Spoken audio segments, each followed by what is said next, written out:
ओम शांति। ओम शांति। तो मुरली हम सभी ने पढ़ी समय निकाल करके, परंतु कल बाबा मिलन था, नहीं भी पढ़ पाए तो आज हम पढ़ लेंगे और आज यहीं पर ही दोनों मुरलियों का रिवीजन हो जाएगा। एक मुरली का हमेशा की तरह टेस्ट है तो वो होगा। मुरली के अंदर बड़े ते बड़ा स्वमान, सबसे बड़ा स्वमान कौन सा है? बाप के मालिक हूँ मैं वर्षा पर। बाबा ने कहा सबसे बड़े से बड़ा स्वमान बच्चों को मिला है कि जो सबका मालिक है बाप, उसके भी हम क्या हैं? मालिक हैं। जो निर्बंधन है उसको भी बंधन में बांध लिया है। बाबा ने कहा जो आने वाला नहीं था बंधन में, उसको भी बंधन में ले आए।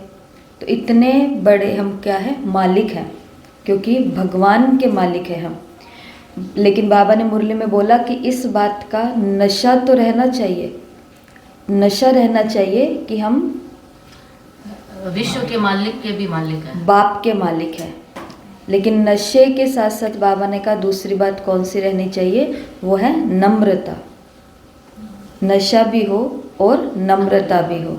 तो अभी आपसे पहला प्रश्न है, नशा भी हो और नम्रता भी हो, दोनों चीज़ें एक साथ कैसे रहेगी? जिसको बाबा बोलते हैं स्वमान भी हो लेकिन शुद्ध घमंड भी हो, लेकिन अशुद्ध अभिमान ना हो। दोनों बातों का बैलेंस कैसे होगा? नशा भी हो कि बाप की मैं मालिक हूँ, ये शुद्ध घमंड भी हो, लेकिन साथ साथ में इसका मुझे अभिमान भी ना आए। तो किस बात का ख्याल रखना पड़ेगा? जैसे किसी को कहते हैं कि मनुष्य से देवता बनाने के लिए भगवान आए हैं, तो उनको भी यूँ कहे कि आप भी वही हो। हम जो पढ़ाई पढ़ रहे हैं आप भी वही हो, आप उस पिता के सारे वर्षे के हकदार हो। इतना होना है। स्वमान कोई भी प्रकार का स्वमान है। मैं शिव शक्ति हूँ, मैं आने वाले नई दुनिया की विश्व महारानी बनने वाली हूँ, मैं बाप की भी मालिक हूँ, बाप को भी सेवाधारी बना लिया है। इतना ऊंचा स्वमान। लेकिन जब ये स्वमान मेरे मन के अंदर चलता है, मेरी स्मृति को, मेरी स्थिति को मजबूत पावरफुल बनाता है, तभी ये क्या रहता है? शुद्ध घमंड रहता है। लेकिन जब ये नशा यहाँ नहीं चल करके केवल बोल के अंदर ही आ रहा है, सबको सुनाने के लिए, सबको बताने के लिए, तो बाबा ने कहा वो सिर्फ क्या बन करके रह जाता है? अभिमान बन करके रह जाता है।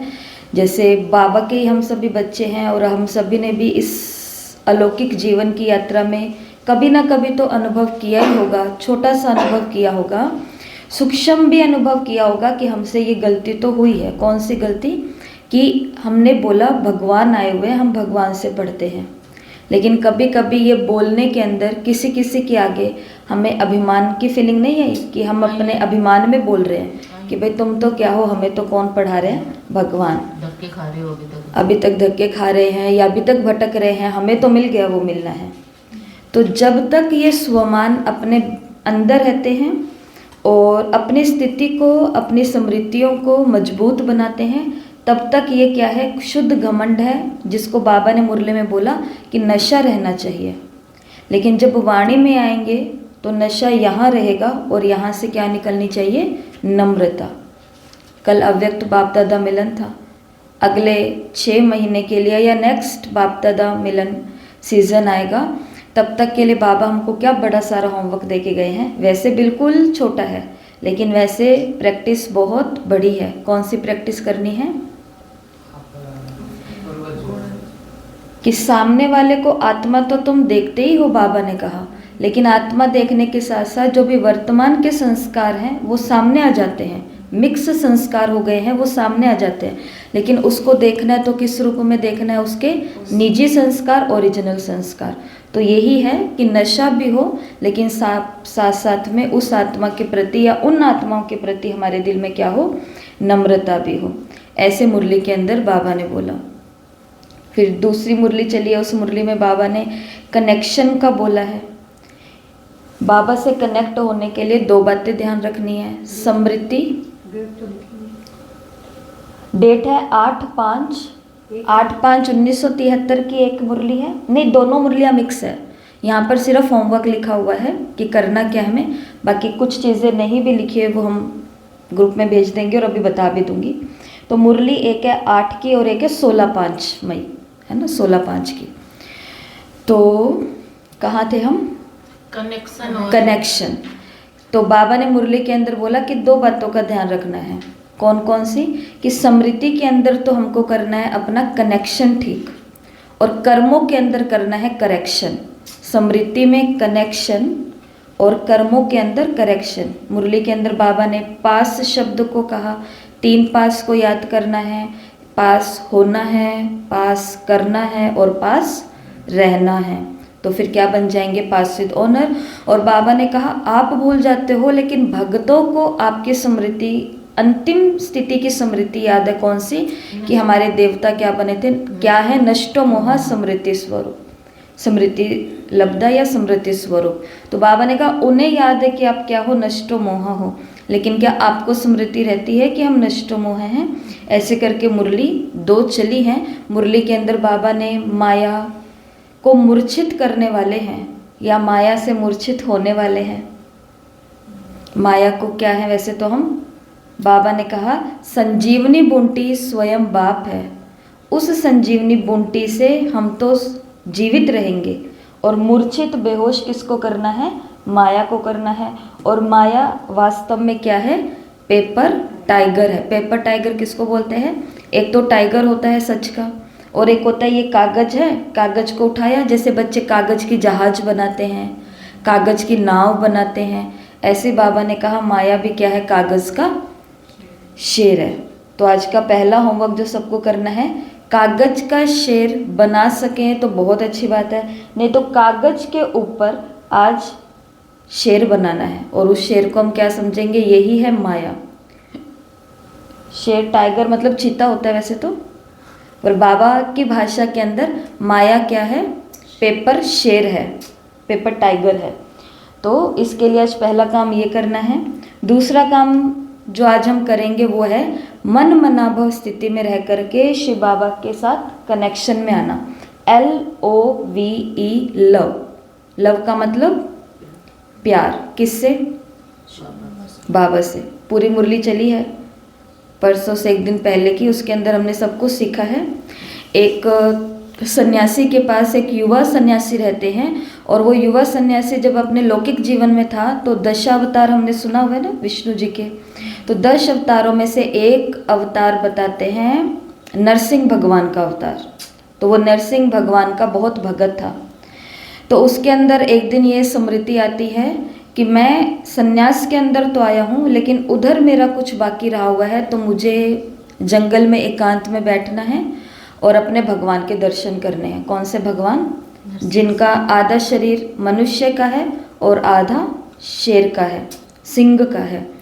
तो अपने बड़े सन्यासी महात्मा जी से, वो गुरु से आज्ञा लेकर के एक वृक्ष के नीचे जाकर के एकांत में बैठ जाते हैं, आंखें बंद करके। अब उसी जंगल के अंदर एक और ऐसा व्यक्ति रह रहा है जो जन्मा भी जंगल में है, पला भी जंगल में है, बड़ा भी जंगल में हुआ है और रहता करता भी जंगल में ही है।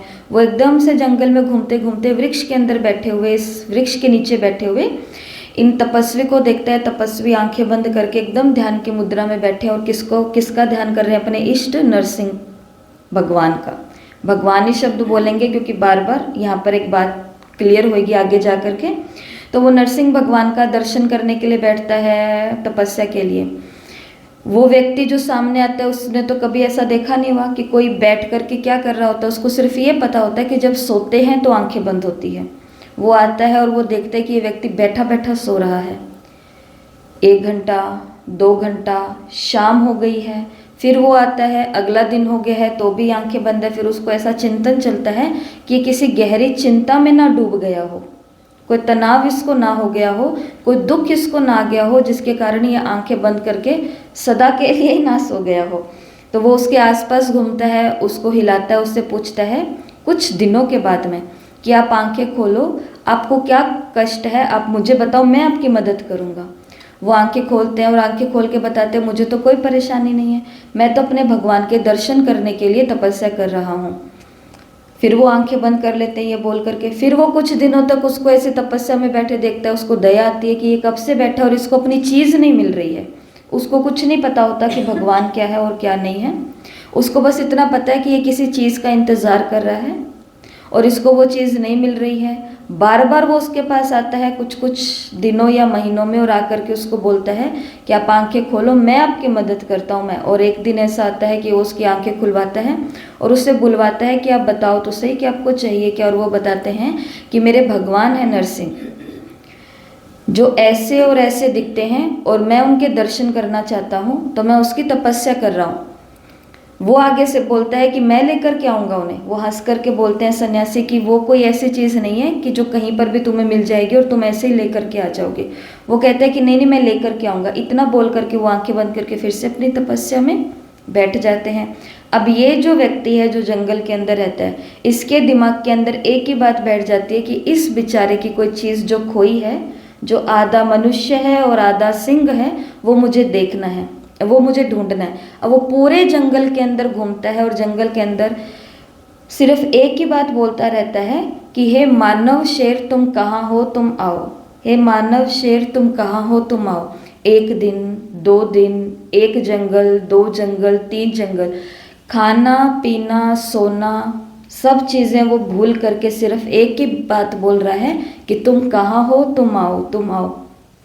विष्णु जी ऊपर हैं, वैकुंठ के अंदर उनको संकल्प उठता है कि ये कब से मुझे पुकार रहा है और अब तो मुझे अपना अवतार धारण करके चले जाना चाहिए। और दिखाते हैं कहानी के अंदर कि अब नरसिंह आ गए हैं और उसके सामने खड़े हो गए। जैसे वो देखता है कि मेरे सामने खड़े हो गए, पेड़ से वो पत्तों की एक रस्सी बनाता है, पत्तों की एक रस्सी बनाता है और उस रस्सी को उसके गले में डालता है और गले से फंदा बना लेता है। फंदे से उसके गले को बांध करके और खींच करके उसे कहाँ लेकर के जाता है, उस सन्यासी के आगे, और उसको बोलता है कि उठो उठो, देखो देखो, जिसका तुम इंतज़ार कर रहे थे वो आया है। तो वो आंखें खोलता है, वो पूछता है कौन आया। कहते तुम चलो उठ करके, मैं उसको उस पेड़ के पास बांध करके आया हूँ, पत्तों की रस्सी बना करके मैं उसको बांध के आया हूँ।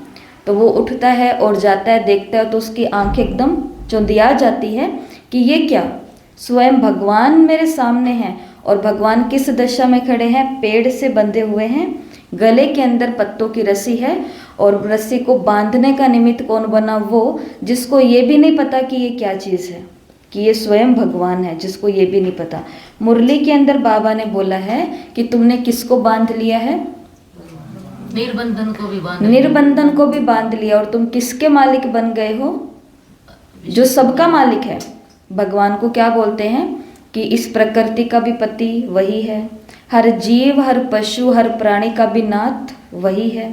तो भगवान को बांधने के लिए सबसे मुख्य चीज़ कौन सी चाहिए, वो है उससे प्यार, चाहे वो जाने में है चाहे वो अनजाने में है। लेकिन उसके लिए बहुत ज़्यादा मन की केवल क्या चाहिए, लगन चाहिए। और जहाँ पर लगन है वहाँ पर ऐसी है, तो एक ही कहानी, ऐसी तो आपने बहुत कहानियाँ सुनी हुई है भक्ति के अंदर। तो वो सिर्फ क्या बताते हैं, उनको अपने भगवान के दर्शन हो रहे हैं, उनको अपने इष्ट के दर्शन हो रहे हैं, उनको अपने देव के दर्शन हो रहे हैं।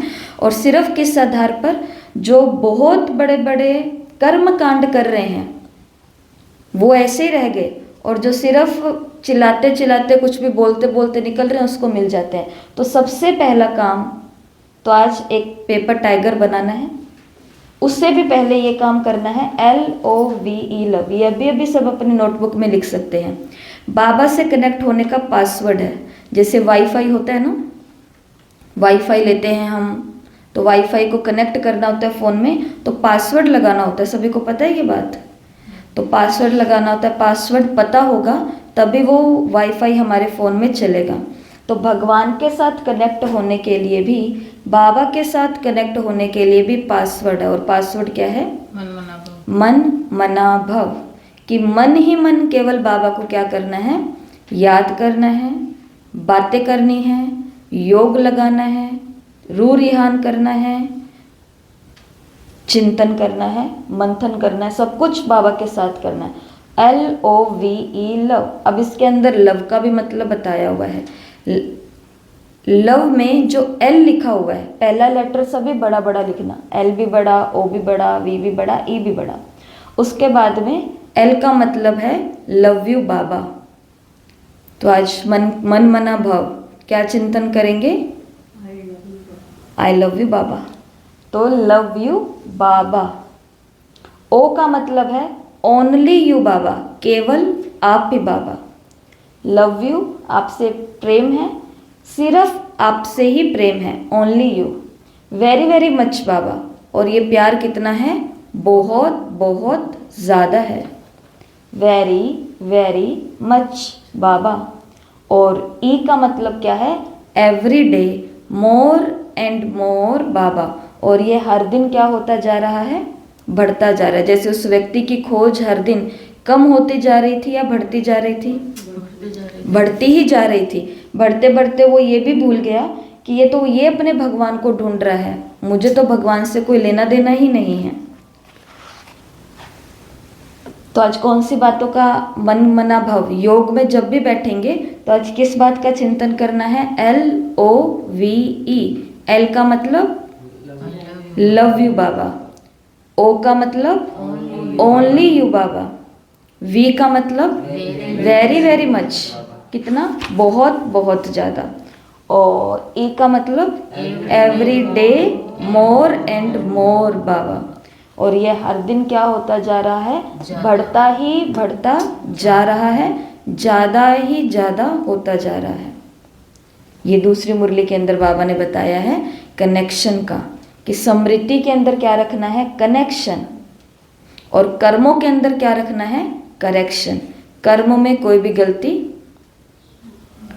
नहीं होनी चाहिए, पर गलती तो होगी। लेकिन गलती कितनी बार होनी चाहिए? एक बार। एक गलती सिर्फ कितनी बार होनी चाहिए? एक बार। पर हम मनुष्यों का दुर्भाग्य ये है कि हम एक ही गलती को कितनी बार करते हैं?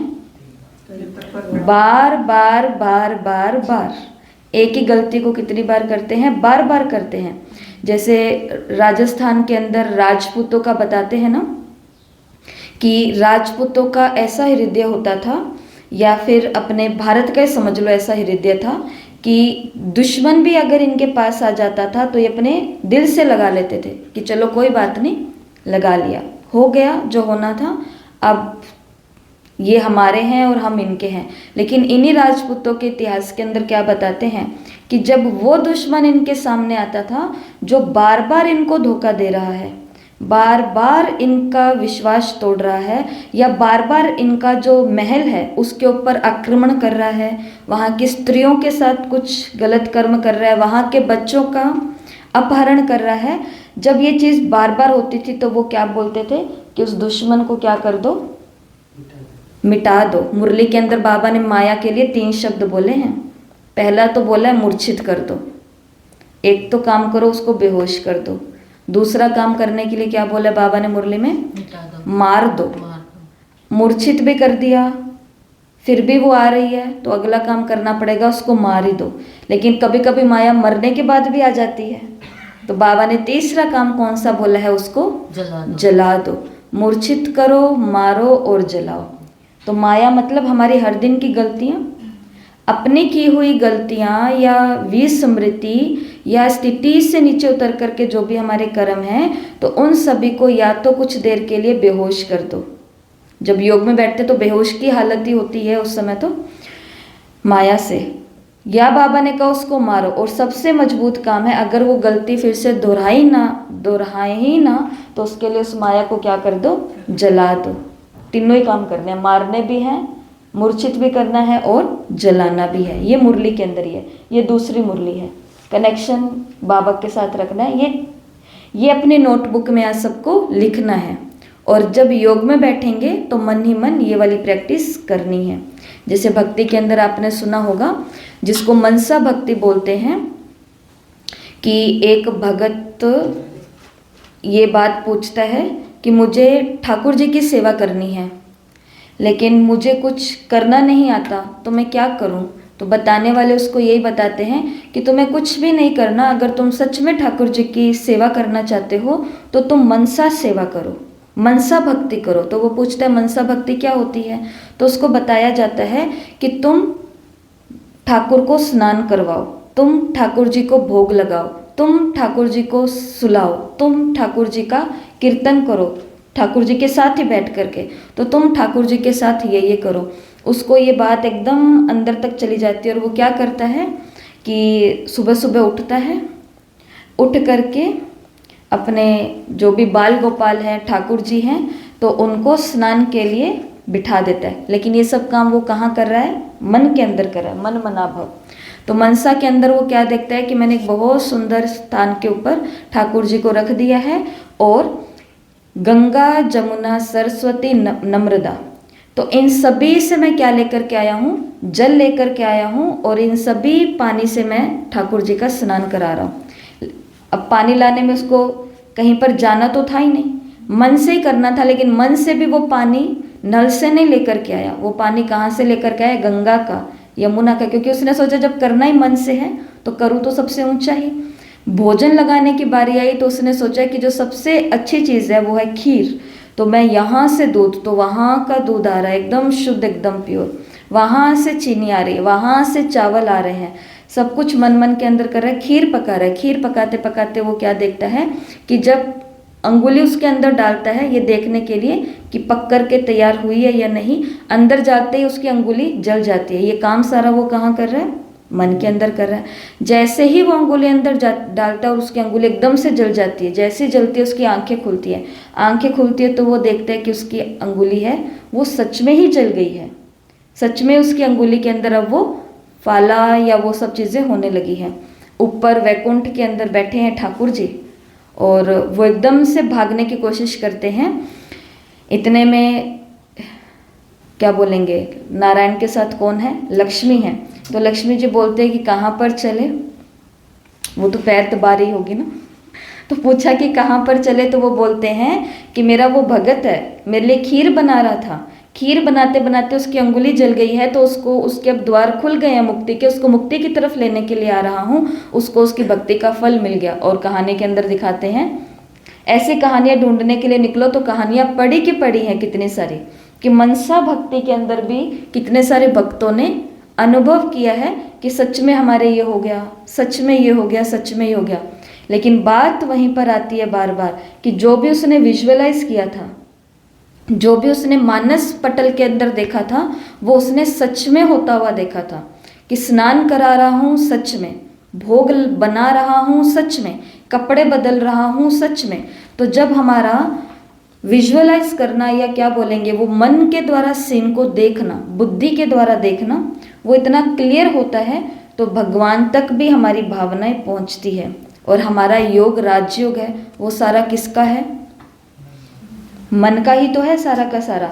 सकाश देना है मनसा के द्वारा, भगवान को याद करना है मन के द्वारा, कर्मों को, विकर्मों को, कुकर्मों को, पाप कर्मों को काटना है किसके द्वारा? मन और बुद्धि के द्वारा। इन दो हथियार है, इन दो हथियार को ट्रैक पर लगा करके हमको अपना सारा काम करना है। लेकिन शर्त क्या है कि जो सीनरी हम देख रहे हैं वो बिल्कुल कैसे होनी चाहिए? क्लियर होनी चाहिए। तो यही तो प्रश्न है कि क्या वो क्लियर होती हैं? तो ऐसी अभी हम 8 बातें देखने वाले हैं। सबसे पहले तो आंखें बंद करो, जो जो मैं बोलती हूँ सिर्फ 1-1 सेकंड के लिए बहुत क्लियर रूप से उन चीज़ों को देखना है। आंखें बंद, शांति स्तंभ, बोलना नहीं है, केवल देखना है और एकदम क्लियर देखना है खुद को वहाँ पर। शांति स्तंभ, हिस्ट्री हॉल, बाबा का कमरा, कुटिया,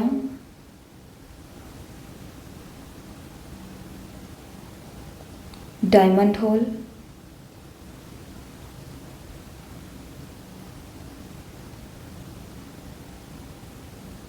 सूक्ष्म वतन, परमधाम, ज्योतिबिंदु शिव बाबा,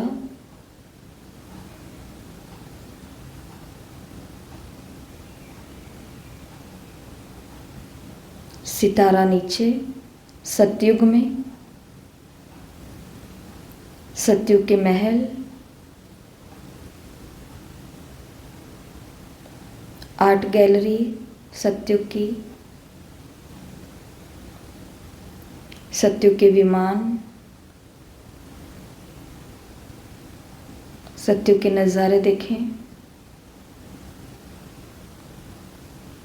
द्वापर युग, बहुत ऊंची पहाड़ी, मंदिर, सुबह का समय,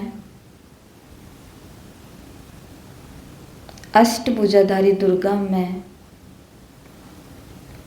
भक्तों की कतार,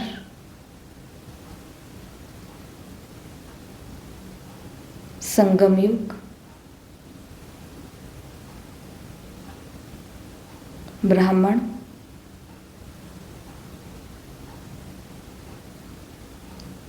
फरिश्ता, विश्व को सकाश, पुनः भ्रिकुटी में आंखें खोलें। दिखा? सब दिखा या सो गए? नींद तो नहीं आई?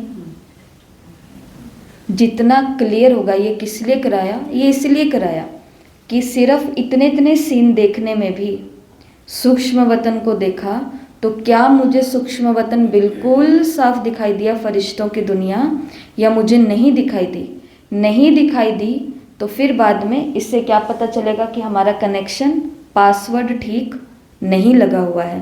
पासवर्ड को पहले क्या करना पड़ेगा अपने मोबाइल के साथ, जैसे सोशल मीडिया के ऊपर एक ऐप होती है जिसको फेसबुक कहते हैं।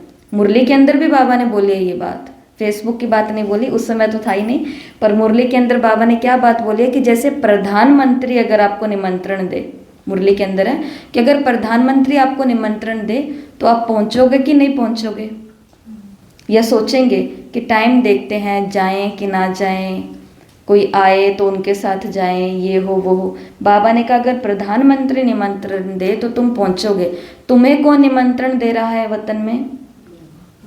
बाबा निमंत्रण दे रहे हैं। तो बाबा ने कहा जब निमंत्रण मिल रहा है तो क्या कर जाना है? पहुंच जाना है। तो जैसे फेसबुक होता है तो फेसबुक के ऊपर क्या होता है कि कोई भी अगर आपका फ्रेंड बनना चाहता है तो वो पहले आपको रिक्वेस्ट भेजता है। अब वो आपके ऊपर होता है कि उसने तो आपको निमंत्रण भेज दिया कि मैं आपका दोस्त बनना चाहती हूँ। अब ये आपके हाथ में होता है कि आप उसको स्वीकार करो या स्वीकार ना करो। मुरली के अंदर बाबा ने बोला है कि बाबा आपको निमंत्रण दे रहा है, क्या स्वीकार नहीं करेंगे? करेंगे। तो स्वीकार तो कर लिया, पर पहुंचना किसके साथ है? इस मन और इस बुद्धि के साथ पहुंचना है। ये ना हो कि स्वीकार तो कर लिया, एक्सेप्ट तो कर लिया, परंतु आगे की कार्यवाही शुरू ही नहीं हुई। तो वो होता है फेसबुक। और यहाँ पर क्या, ये क्या है? Faith book. भगवान ने किस पर भरोसा किया है?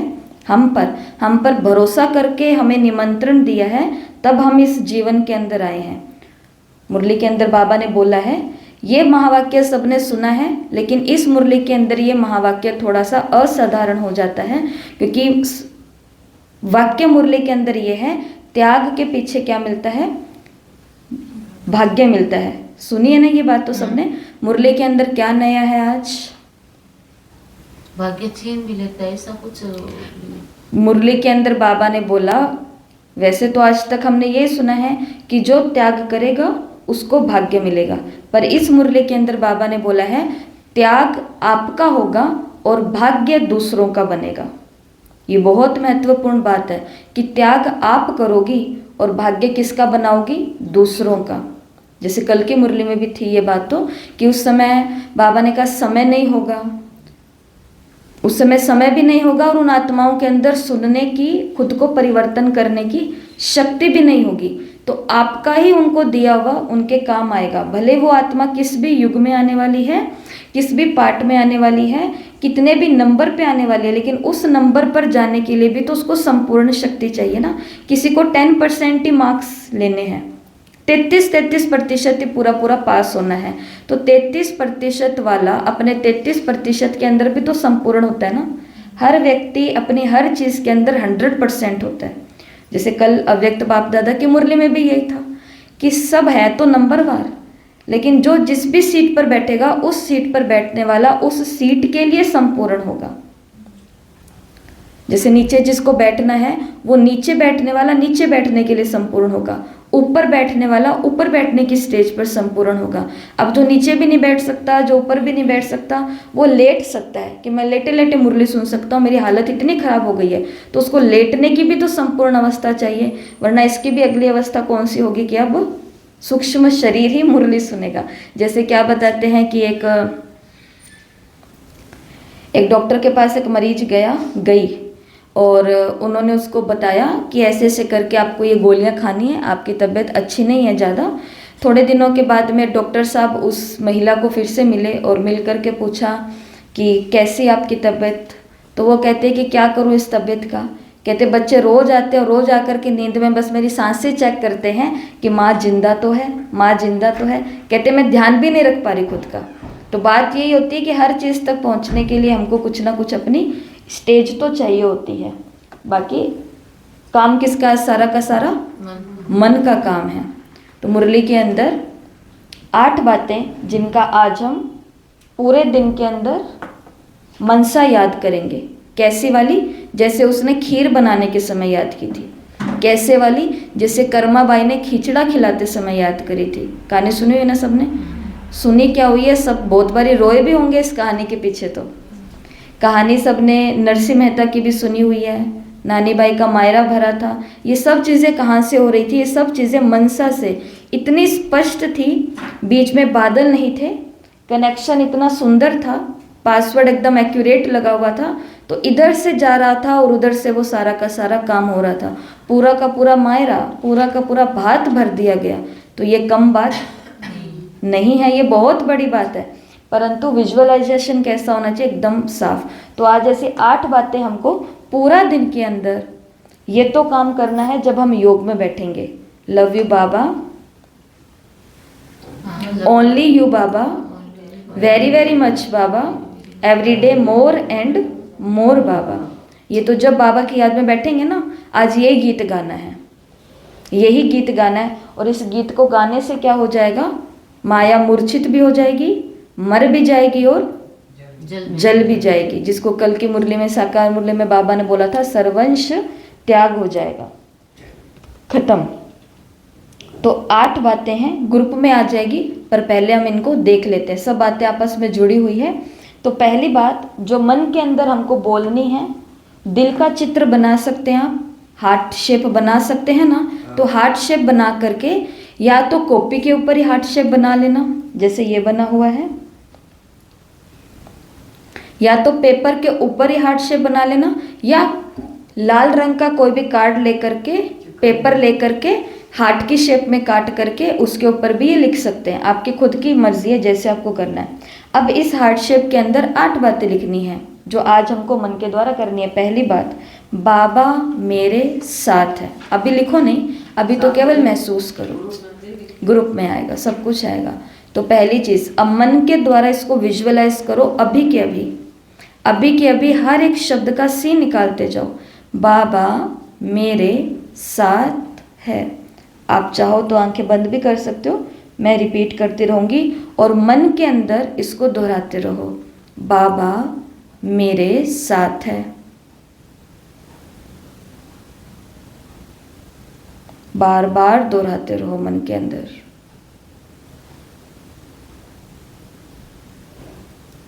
बाबा मेरे लिए है, बाबा मेरे लिए है।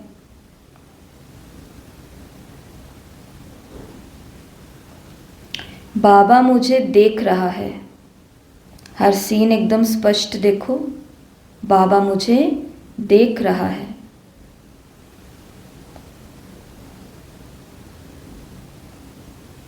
बाबा मुझे सुन रहा है।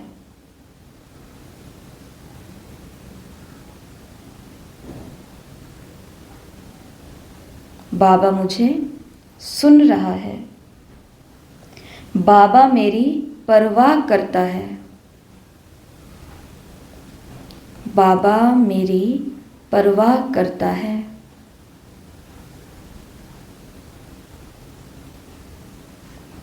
बाबा मेरी रक्षा करता है। बाबा मेरी रक्षा करता है। बाबा मुझे जानता है।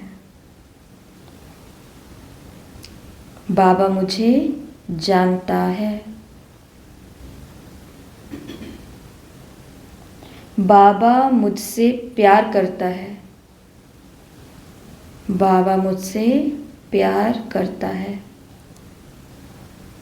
अब अपने मन और बुद्धि को देह और देह की दुनिया से बिल्कुल किनारा कर परम धाम में बिंदी बिंदी बनकर बैठ जाए।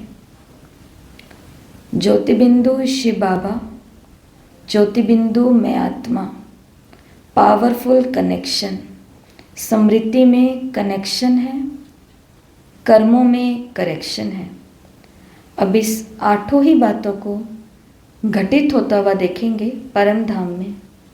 बाबा मेरे साथ है, बाबा मेरे लिए है, बाबा मुझे देख रहा है, बाबा मुझे सुन रहा है, बाबा मेरी परवाह करता है, बाबा मेरी रक्षा करता है, बाबा मुझे जानता है और बाबा मुझसे प्यार करता है।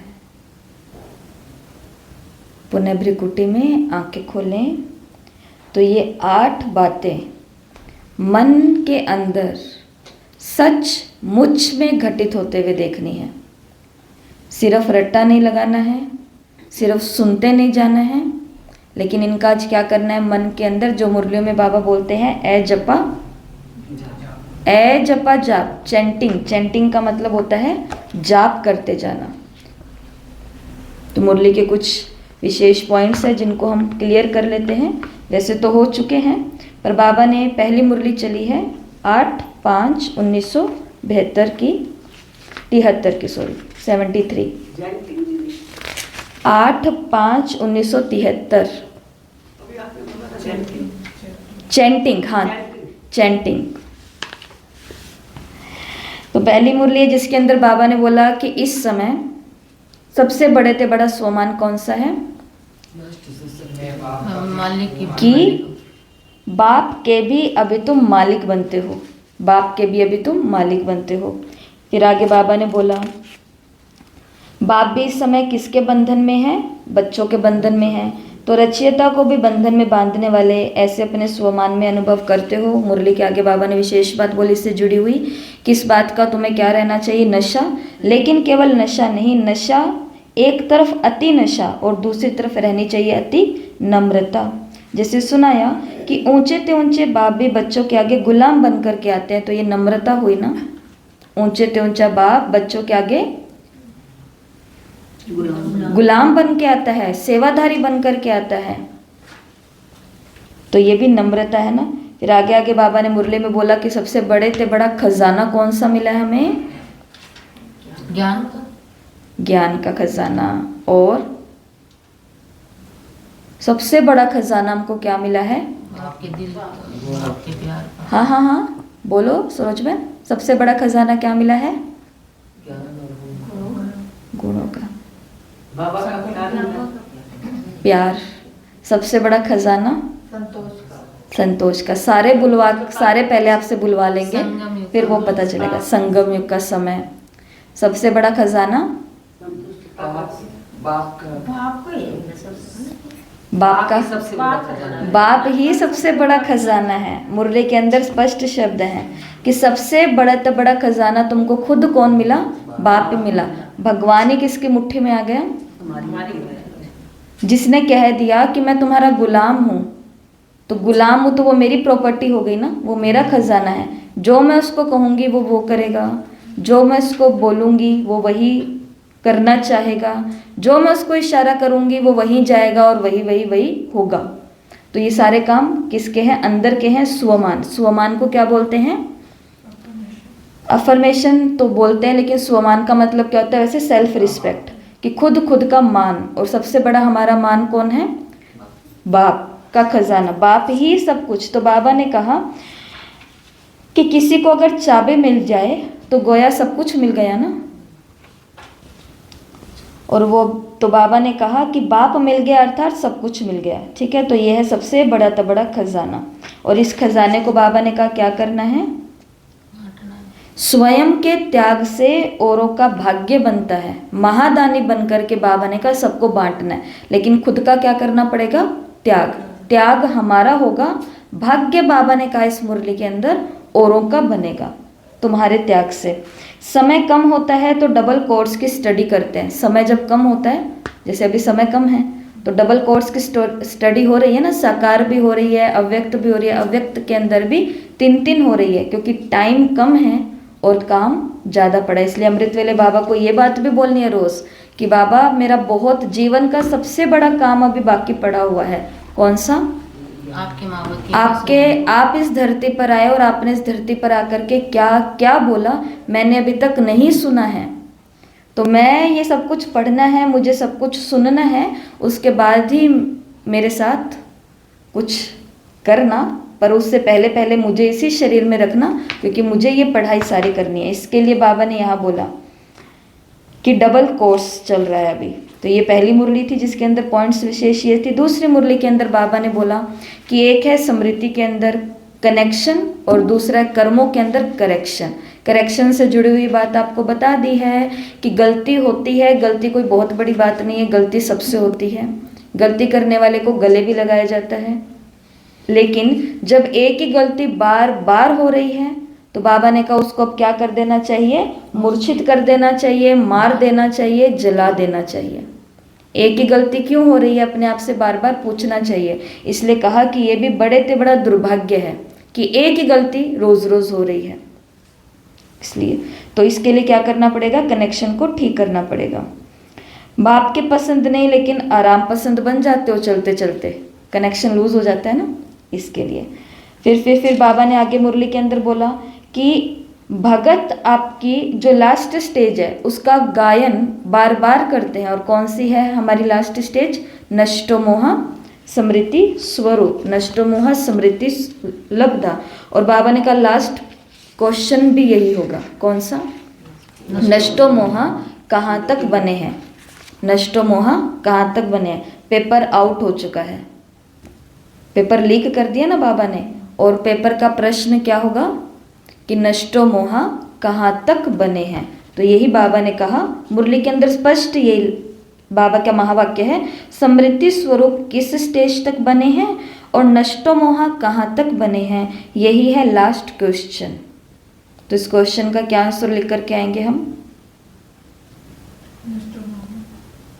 लिखेंगे कहाँ पे, जब लास्ट में प्रश्न आएगा हमारे सामने कि समृद्धि स्वरूप कहाँ तक बने हैं, तो इसका जवाब कैसे देंगे, कैसे देंगे, प्रैक्टिकल पहले बताओ प्रश्न कहाँ से आएगा, ये घटना ही होगी अपना, प्रश्न घटनाओं से आएगा, परिस्थितियां ही प्रश्न हैं और स्वस्थिति ही उत्तर है। हमारी स्थिति उस टाइम कैसी लगती है, यही उत्तर है। मोह एकदम, वो बताते नहीं है कि एक व्यक्ति एकदम मरण शैया के ऊपर है, 3 बेटे उसके आगे ऐसे खड़े हैं और वो कुछ बोलना चाह रहा है, वो कुछ बोलना चाह रहा है और तीनों को क्या लग रहा है कि शायद पिताजी बताने वाले हैं कि खजाना कहाँ गाड़ करके इन्होंने छोड़ा है, तो कम से कम मरने से पहले वो तो इनसे सुन लें, बाकी जाने वाले को तो कौन रोक सका, इनको जाना है। डॉक्टर को बुलाते हैं, डॉक्टर को कहते हैं कि डॉक्टर आपसे रिक्वेस्ट, आप जितना पैसा मांगोगे हम आपको दे देंगे, बस 1 सेकंड के लिए ही, 1 सेकंड के लिए इनकी सांसें थोड़ी सी रोक दो, थोड़ा कुछ बुलवा दो। डॉक्टर बड़ी मेहनत करता है, पंप करता है, दबाता है, सब कुछ करता है, और करते करते उसकी थोड़ी सी आवाज़ निकलती है। बच्चे एकदम ललायित हो रहे हैं, उनके अंदर, हृदय के अंदर काफ़ी सारी पिपासा है कि पता नहीं अब हमको क्या ही रहस्य मिलने वाला है। जैसे ही उसकी आंखें खुली, क्योंकि वो जो बूढ़ा व्यक्ति था वो एक तरफ देख देख करके बार बार ऐसे ऐसे ऐसे इशारे कर रहा था, और जैसे थोड़ा सा मुख खुला, मुख खुलते उसने क्या बोला कि वो बछड़ी को हटाओ, वो झाड़ू खा रही है उधर। राम जी को प्यारा हो गया, क्योंकि पूरे जिंदगी किसके अंदर बुद्धि लगी हुई थी, झाड़ू के अंदर ही लगी हुई थी, मतलब केवल वस्तु के अंदर। तो व्यक्ति की, व्यक्ति मतलब हमारी इतनी गहरी प्रैक्टिस है चीज़ों के अंदर कि हमको पता भी नहीं कि हमारी अंतिम समय भी हम कोई चीज़ के बारे में सोच रहे होंगे। बताते हैं ना, बाबा के बच्चों का बताते हैं कि लास्ट में डोसा करते करते शरीर छोड़ दिया, कुछ भी तो ये हम सभी की परीक्षाएं हैं रोज की। दीदी वो बताना परिस्थिति ही प्रश्न है और उत्तर क्या था? हाँ, ये अभी देखो दिमाग में आया कि परिस्थिति ही क्या है, प्रश्न है। बाबा ने कहा कि उससे क्या पता चलेगा कि आप समृद्धि स्वरूप किस स्टेज तक बने हैं। परिस्थिति आती है, बाबा मुझे देख रहा है, बाबा मुझे सुन रहा है, बाबा मुझसे प्यार करता है, बाबा मेरे साथ है, ये बातें हमको याद रहती है परिस्थिति के समय या भूल जाते हैं। तो बाबा ने कहा अगर भूल जाते हैं तो क्या हो गए, फेल हो गए, और याद रहा तो क्या हो गए, पास हो गए। इसलिए इसी मुरली के अंदर दूसरी 18 तारीख की 16 तारीख की मुरली है, इसी मुरली के अंदर बाबा ने पास शब्द को ही हाईलाइट किया है। और परिस्थिति आई और उसी समय अगर हमको याद आ गया कि ठीक है परिस्थिति है, हो गया जो होना था, कोई बात नहीं, पर बाबा तो मेरे साथ है ना, बाबा तो मुझसे प्यार करते हैं ना, बाबा तो मुझे देख रहे हैं ना, बाबा तो मुझे सुन रहे हैं ना। अगर ये बातें याद रहती है तो हम क्या हो गए, पास हो गए। नष्टो मोहा का पेपर आएगा बाबा ने कहा, तो वो भी ऐसे ही आएगा, कोई वस्तु या वैभव या व्यक्ति, तीन ही चीज़ें हैं जो हमसे जुड़ी हुई हैं। तो ये था आपका, तो ये है लास्ट क्वेश्चन।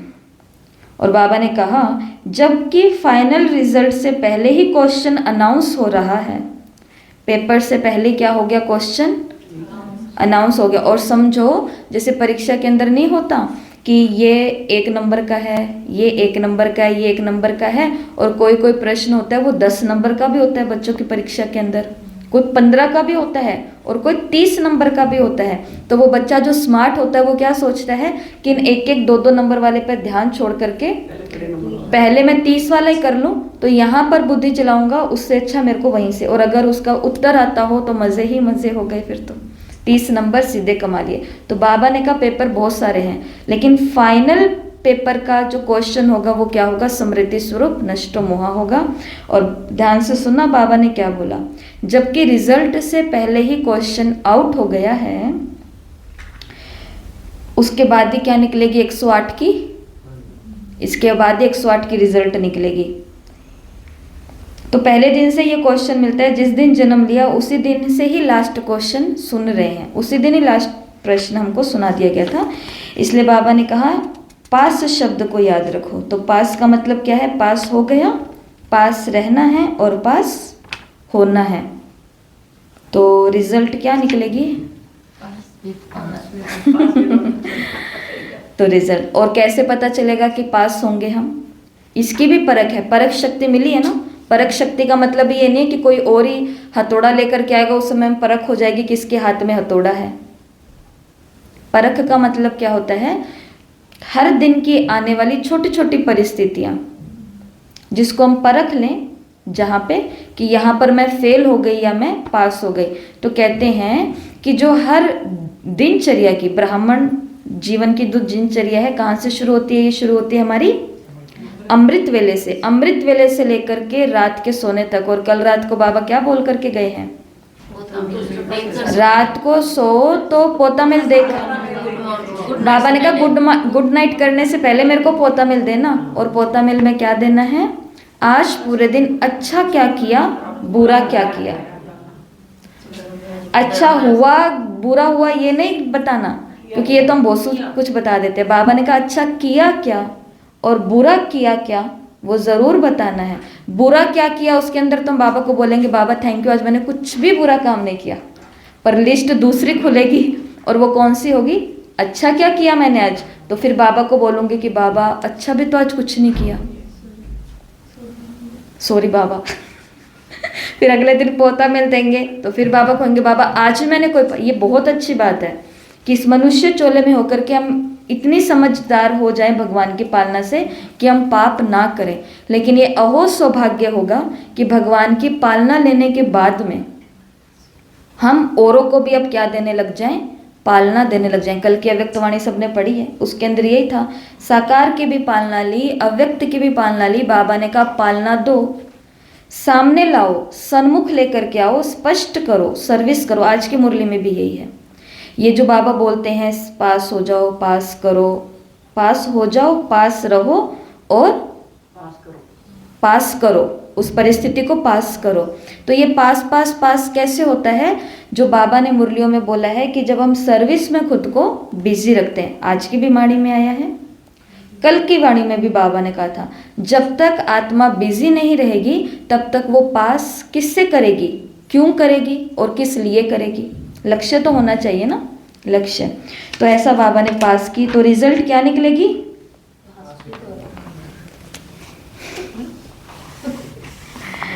बाबा ने हम पे ही छोड़ दिया ये उत्तर, सबका पर्सनल होगा ना। फिर बाबा ने वही बात कही जो आपको बता दी जा चुकी है कि बाबा सबको निमंत्रण देते हैं। बाबा बच्चों को सदैव अपने पास रहने का निमंत्रण देते हैं, अपने साथ हर चरित्र अनुभव कराने का निमंत्रण देते हैं। तो ऐसा श्रेष्ठ निमंत्रण स्वीकार करते हो क्या? जो 8 बातें आपको बताई है ना, वो ऐसे निकली हुई हैं कि बाबा को याद, बाबा के साथ, ऐसा। तो बाबा ने कहा स्वीकार करते हो ये निमंत्रण?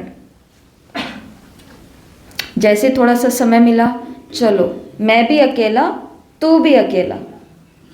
लेकिन आजकल जैसे ही मैं भी अकेला और तू भी अकेला, इतने में क्या आ जाता है बीच में? मोबाइल आ जाता है।